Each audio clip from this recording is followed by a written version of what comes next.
Olá, eu sou a Kelma Maziero. Sejam bem-vindos ao podcast Tarologuês, um espaço para falar de tarô.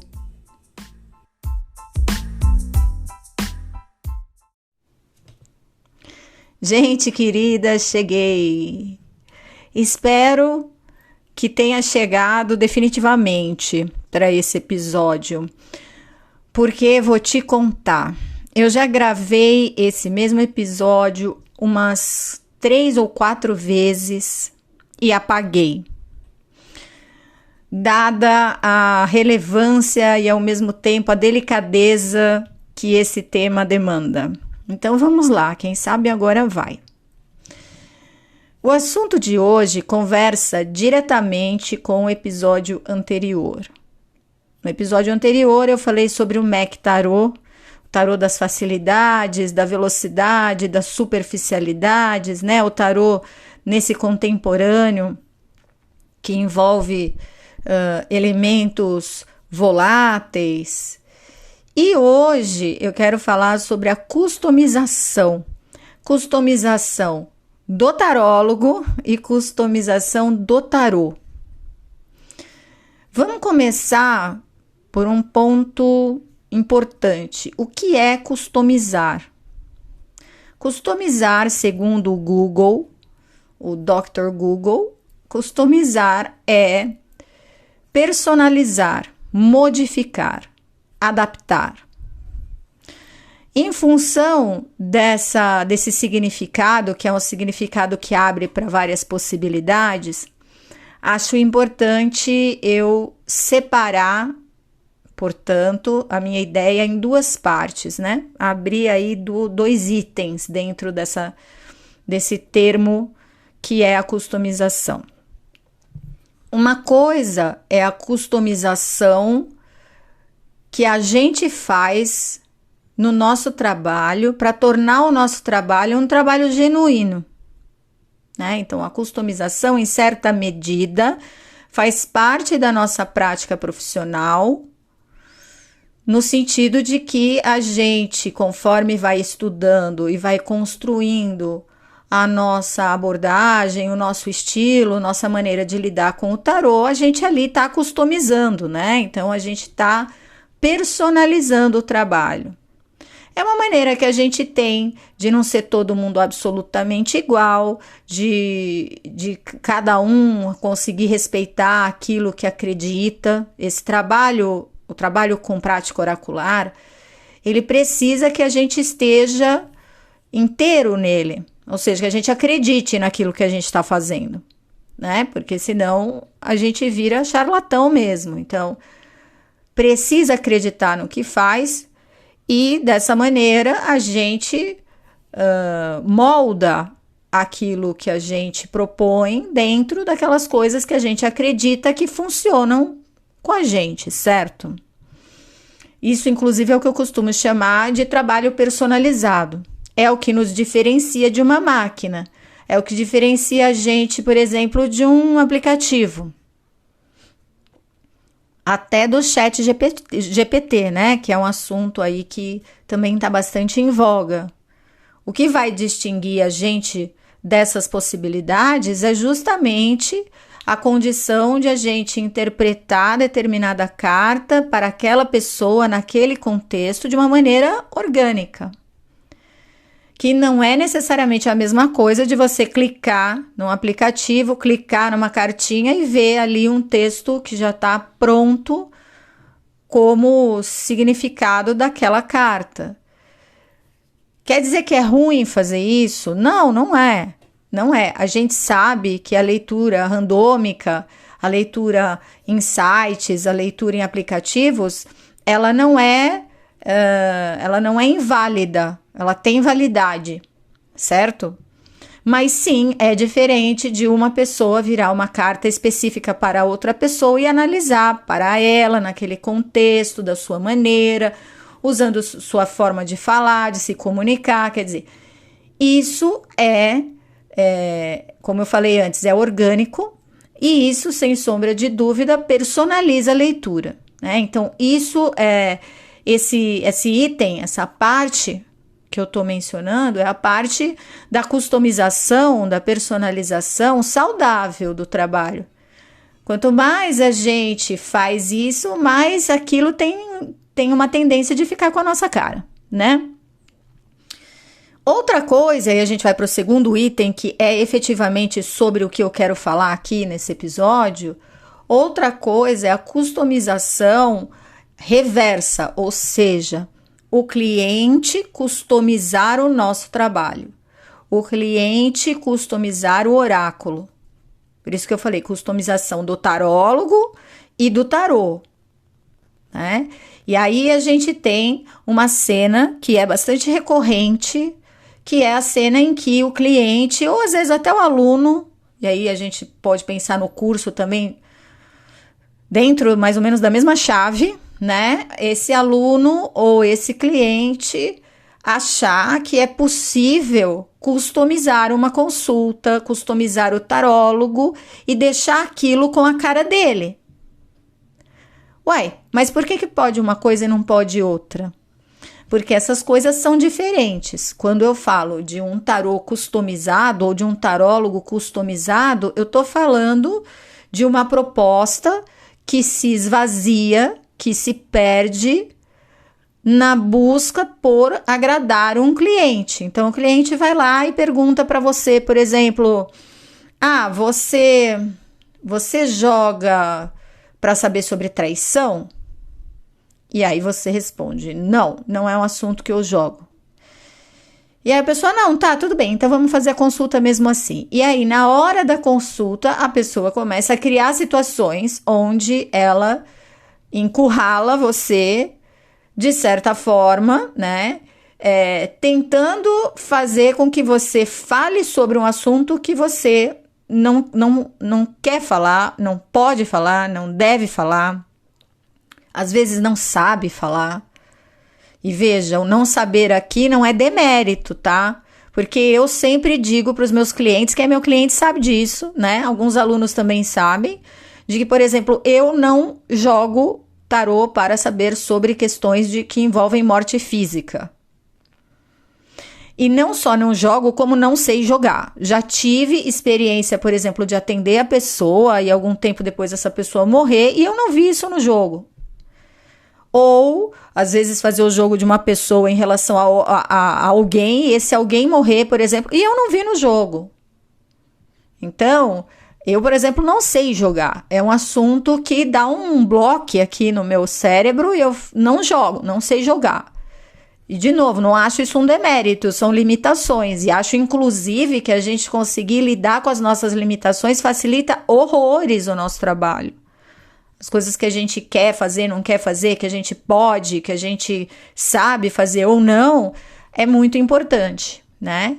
Então, a customização da nossa consulta ou até da gente nesse sentido pode ser um grande problema, porque o cliente acaba enxergando a gente como se a gente fosse uma massinha de moldar, né? E a consulta como se fosse um espaço onde ele pode ditar as regras. E aí, de novo, não estou falando mal dos clientes, dos consulentes, porque não tem nada a ver com isso ser uma coisa proposital ou não, ser bom ou ruim. A questão é, isso acontece. Isso já aconteceu com muita gente, segue acontecendo e provavelmente ainda vai acontecer muito mais.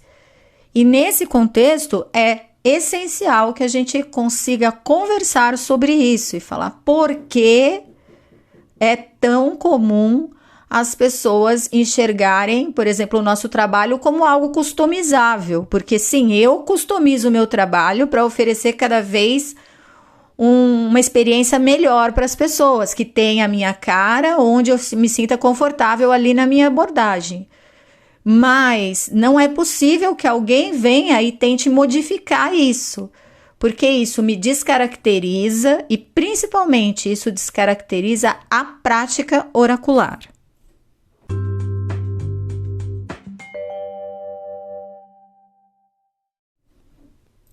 Bom, então eu espero ter deixado claro aqui qual é o intuito de usar o termo customização, né? Tô falando da customização que acaba acontecendo quando o cliente ou o aluno quer modificar o serviço que a gente oferece.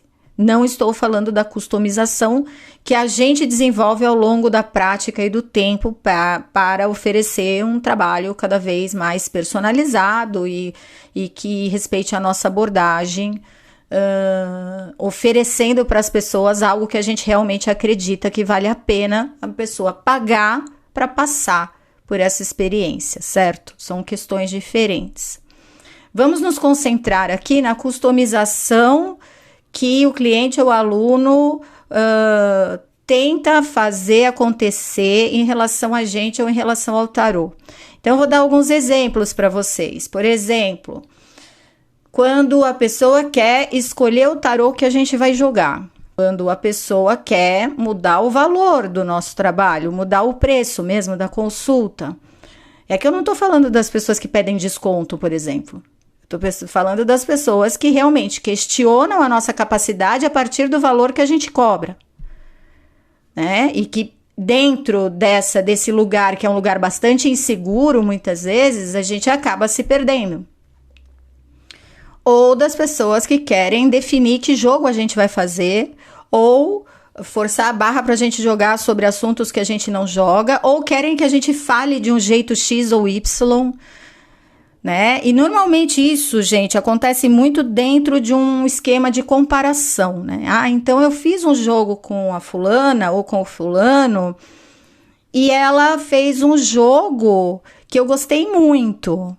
E aí a gente pergunta, mas que jogo foi? Aí ela fala lá um nome X, entendeu? Ou, é um jogo que ela faz, que ela inventou.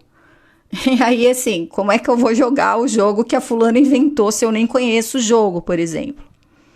Ah, mas é que eu gosto desse jogo. Bom, aí a gente vai ter uma questão de fato, porque eu não posso inventar um jogo ou fingir que eu sei de que jogo ela tá falando e tentar fazer, porque eu saio completamente da minha abordagem, do meu estilo, e tô tentando às vezes agradar essa pessoa, até no intuito de não perder o cliente, né, de não se indispor com o cliente, tô precisando daquela consulta, daquela grana naquele momento, enfim.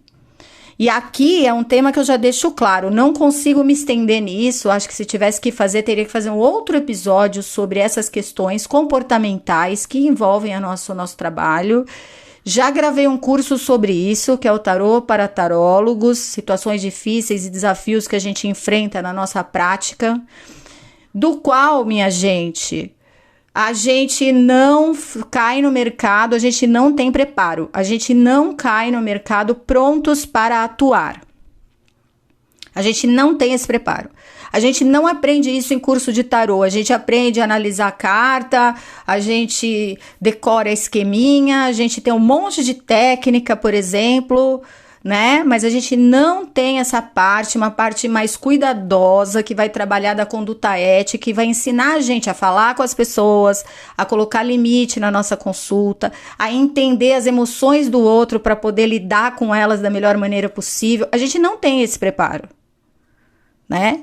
Tem um ou outro curso que oferece isso, é uma aula rápida. Por quê? Porque não existe essa formatação, né? Eu criei isso agora no começo desse ano. É um curso para pessoas que já trabalham com tarô, já leem tarô. É um curso avançado, porque a gente precisa ter esse embasamento para atender. É uma coisa que a gente não aprende, certo? É um parênteses grande que eu fiz aqui, mas necessário. Então, vamos lá. Né? Quando a gente se depara com essas situações onde exigem da gente uma coisa que a gente não pode dar, a gente vai, como eu já falei antes, para um lugar bastante inseguro. Às vezes a gente está precisando, a gente não está querendo abrir mão daquele cliente, enfim. E esse aspecto é um aspecto que tem que ser estudado e refletido com mais atenção e mais carinho. Não é um negócio que a gente vai acumulando e deixando passar, porque a tendência é que, com o passar do tempo e a relevância e a recorrência constante desse tipo de situação, a gente vai criando até um tipo de uma casca, que muitas vezes faz com que a gente trabalhe dentro de uma ótica que a gente nem sente mais satisfação, sabe?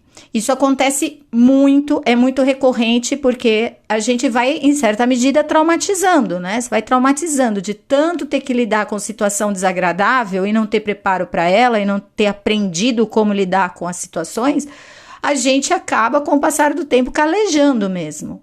E a gente fica traumatizado. Quando você vai ver, todas as regras que você criou têm muito mais a ver com o pessoal que te criticou do que com o pessoal que gosta do seu trabalho. Às vezes a gente trabalha muito mais para os inimigos do que para os amigos. E isso acontece muito por causa dessas experiências, que são experiências ruins, que se repetem. A customização é uma dessas experiências ruins, infelizmente, né? Então, a pessoa questiona o valor que a gente cobra, como eu mencionei, o tarô que a gente joga. Nessas horas, eu até faço um paralelo, né? É a mesma coisa que eu não querer fazer terapia com um determinado psicólogo ou fazer análise com um determinado psicanalista porque ele não é freudiano ou porque ele é freudiano, né? Porque eu, enquanto paciente ali, não tenho conhecimento suficiente para entender o porquê aquele analista ou aquele psicólogo escolheu trabalhar daquela maneira. Então, eu não tenho como julgar esse trabalho, né? Por mais que eu gosto do Jung, eu quero fazer análise com analista junguiano, ok, pode fazer a sua análise com analista junguiano, mas não quer dizer que esse analista não passou por outros autores e que ele não use outras ferramentas. Quer dizer, é mais negócio a gente contratar um analista, um psicólogo que a gente confie e deixa ele se virar com as ferramentas dele, ele, né, como eu brinco com a minha analista, inclusive, né, eles que lutem para lidar com as nossas questões, do que eu ficar escolhendo qual vai ser a linha que a pessoa vai seguir ou não, né? Então, é mais ou menos a mesma coisa, que tarô eu vou usar, quanto eu vou cobrar, o tempo da consulta é muito, o tempo da consulta é muito pouco, quero que você jogue o jogo da fulana ou do fulano, que eu nem sei que jogo é, quero que você fale de uma coisa que você não quer falar. Chega uma hora, a gente deixa de ser esse serviço, que é um serviço, gente, que proporciona uma experiência para quem nos procura. A prática oracular se trata de uma experiência, não no sentido de a gente fazer um teste. A pessoa vivencia uma experiência. Ela tem ali uma experiência com o oráculo que a gente está interpretando e traduzindo, e que normalmente esse oráculo é procurado porque essa pessoa está justamente buscando uma imparcialidade, ela está buscando uma resposta que ela desconhece, ela está buscando contato com algo que ela não controla. Então não faz o menor sentido a pessoa querer customizar uma experiência que a princípio é uma experiência que acontece de maneira genuína, que não vai se repetir com outras pessoas exatamente da mesma maneira. Por isso que às vezes indicação é um negócio muito delicado, porque a pessoa vem esperando uma coisa e vivencia outra, porque é uma experiência única, que não se repete, insubstituível para aquela pessoa. E se a gente começa a mexer nisso, se a gente começa a adulterar isso, principalmente se existe muito espaço na consulta para esse consulente adulterar a própria consulta, ele não vai viver essa experiência. E aí volta no que eu tinha mencionado, descaracteriza. E o oraculista, muitas vezes, vai para um lugar de insegurança, de insuficiência, de inadequação, que também desmerece bastante todo o trabalho que a gente tem para aprender a analisar, para aprender a jogar determinados jogos, para a gente entender o que funciona com a gente ou não. Quer dizer, é a mesma coisa que eu chegar num cardiologista e pedir para ele me fazer um botox. Isso não vai acontecer, né? Então, essa customização precisa ser entendida como uma situação que acontece, é possível de acontecer e que precisa de cuidado da nossa parte, principalmente que a gente tenha ali consciente quais são os nossos limites, as nossas possibilidades, para a gente não se perder nessa expectativa, que é uma expectativa irreal, que às vezes o público tem em relação ao nosso trabalho.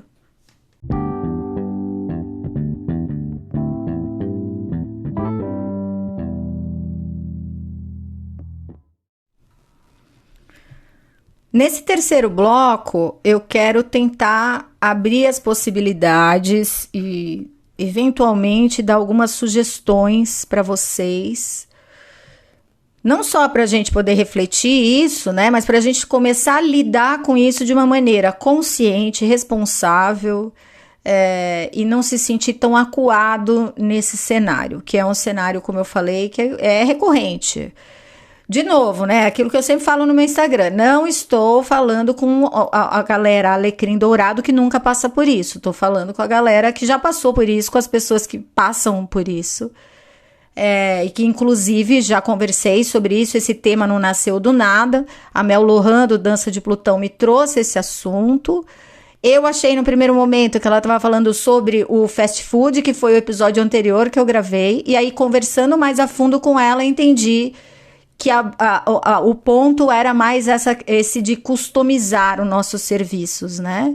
Porque são situações que a gente passa. Às vezes a pessoa nos procura e termina a consulta, ela fala, você, não sei, você fala de um jeito diferente, não sei se eu entendi, não sei se eu gostei.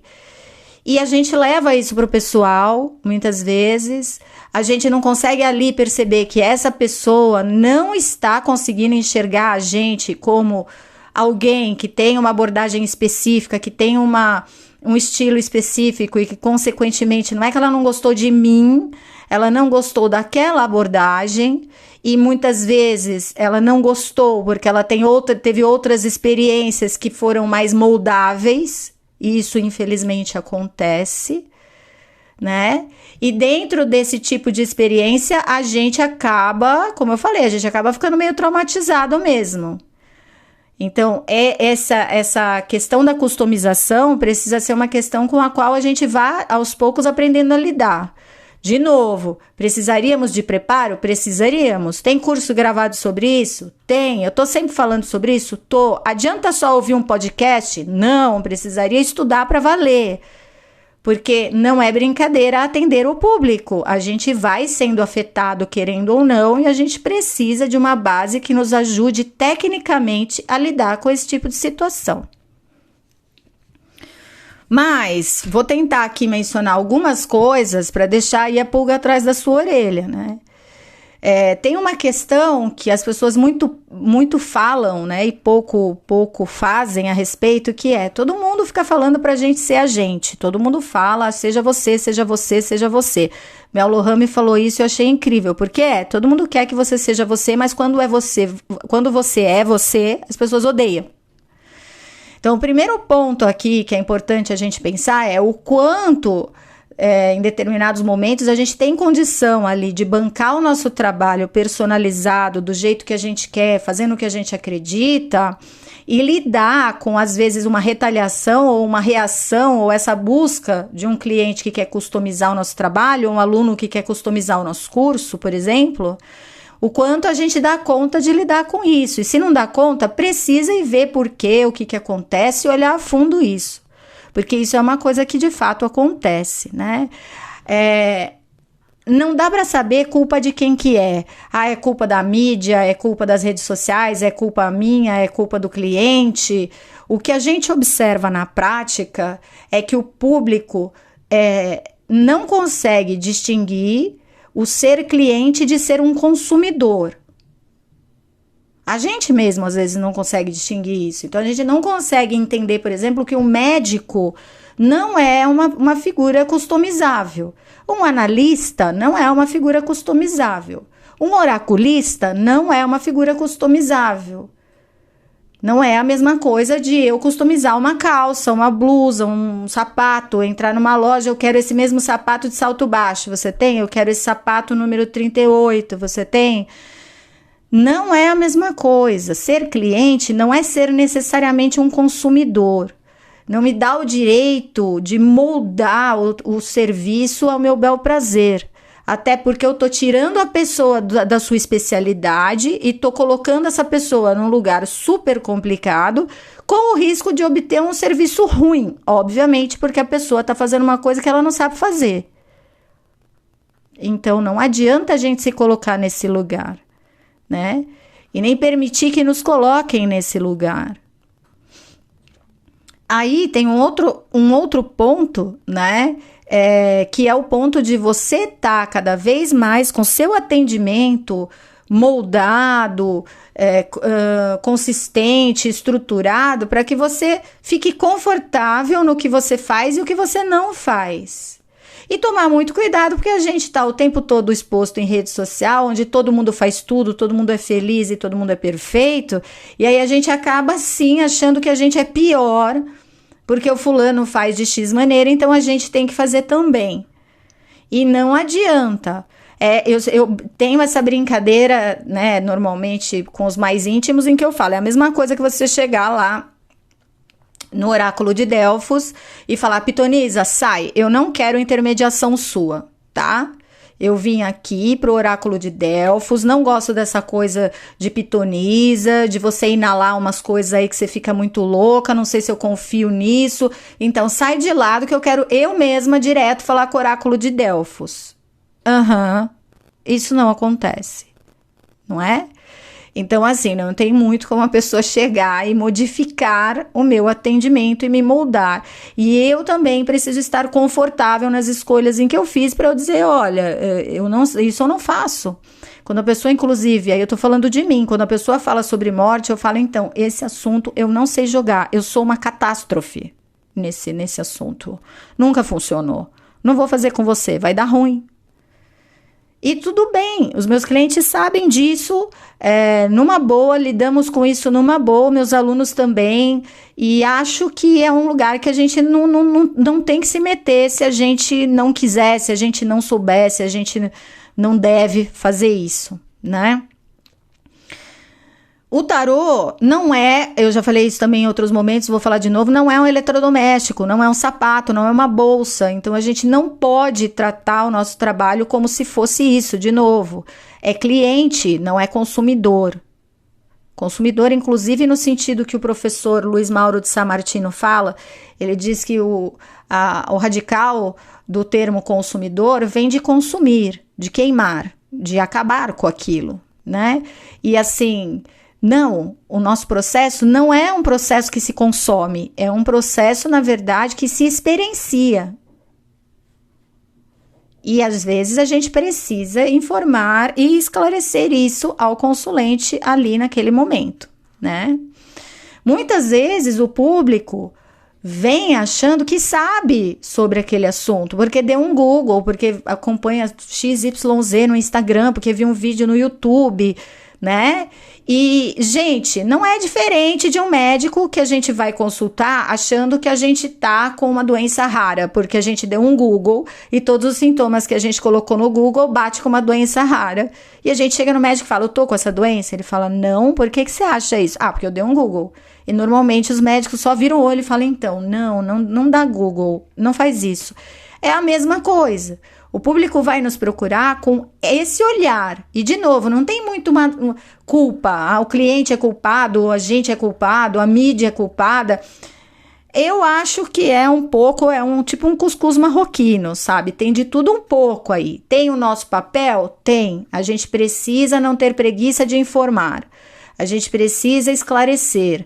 A gente não deve dar a entender de modo algum que o nosso trabalho é um trabalho moldável, adaptável, customizável nesse sentido, tá?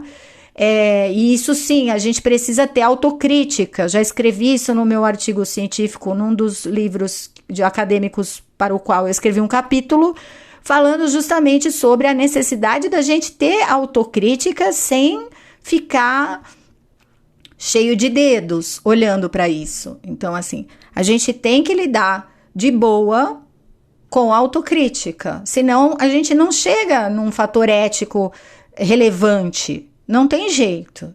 A gente não pode ficar cheio de dedos com isso. A gente tem que olhar e ver com o que eu contribuo na falta de informação, né? Nessa corrida louca que tem nas redes sociais.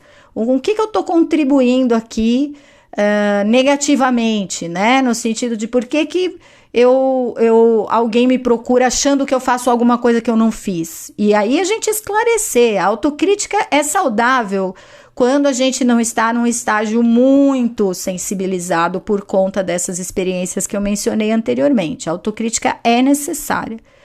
A gente faz parte desse mercado e a gente colabora com ele de alguma maneira, então a gente precisa entender como. O cliente, por sua vez, vai procurar no Google, vai procurar aquela pessoa que tem 200 milhões de seguidores e faz um monte de piada com signo ou com carta de tarô, ou sei lá o quê, vai confundir um monte de coisa que a gente vai ter que explicar ali na hora da consulta, se houver tempo. E a mídia ganha dinheiro em cima disso e as redes sociais também, minha gente. Então, assim, não tem muito culpa é minha, culpa é sua. Tá todo mundo nesse balaio, a gente precisa fazer a nossa parte dentro do possível, né? E para isso, a gente precisa fazer uma coisa que hoje em dia é proibido, é a gente falar o que a gente pensa de fato. É a gente abrir o jogo de maneira transparente, para que as pessoas conheçam o nosso trabalho e a gente não fique o tempo todo em cima do muro ou tentando padronizar o nosso trabalho, porque funciona com a fulana, vai funcionar comigo também. Porque aí a gente, padroniza uma coisa que não é padronizável de novo, né? Aí a gente perde a condição de ter a nossa abordagem, o nosso estilo. A gente abre espaço para que o outro tente moldar o nosso trabalho. E a gente vai se perdendo nisso, porque a gente vai perdendo a autenticidade, a gente vai perdendo a identidade profissional. E isso faz muita diferença.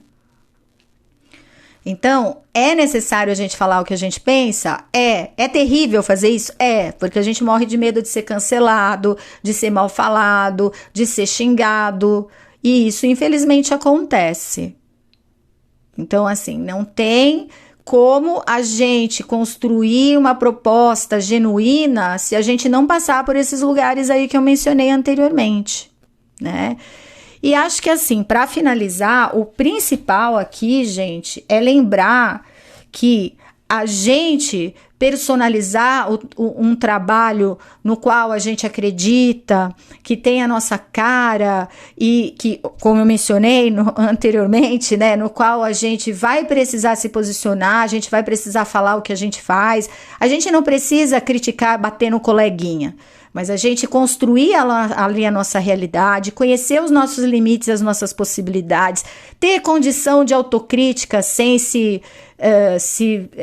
chibatar, né? Sem entrar num drama culposo ali que destrói toda a nossa condição de se comunicar e de se apresentar. Enfim, a gente lidando com a autocrítica de uma maneira natural, a gente entendendo as coisas que a gente faz, as coisas que a gente não faz, a gente lidando com o que a gente não sabe, a gente sabendo conviver com a concorrência e muitas vezes desleal e com essas 1000 propostas que não traduzem necessariamente aquilo que a gente realiza.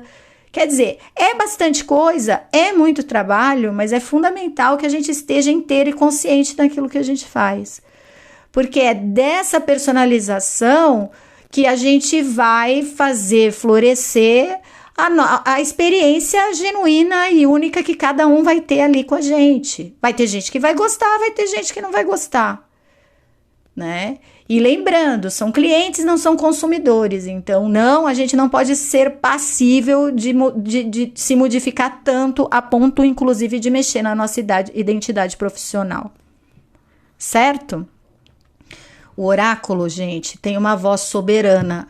A gente não tem como adulterar, alterar, moldar ou adaptar o que o oráculo nos diz. A gente interpreta para que a pessoa tenha a sua experiência com o aconselhamento, com a orientação, com a previsão, com a questão terapêutica, seja lá a abordagem que você usar, mas que a pessoa tenha a experiência dela dentro daquele contexto que você colocou a partir da sua interpretação de algo que não é passível de adulteração, certo? É isso aí, gente querida, um abraço para vocês, logo mais tem episódio novo por aí, tá? Acho que esse foi. Até mais, tchau, tchau.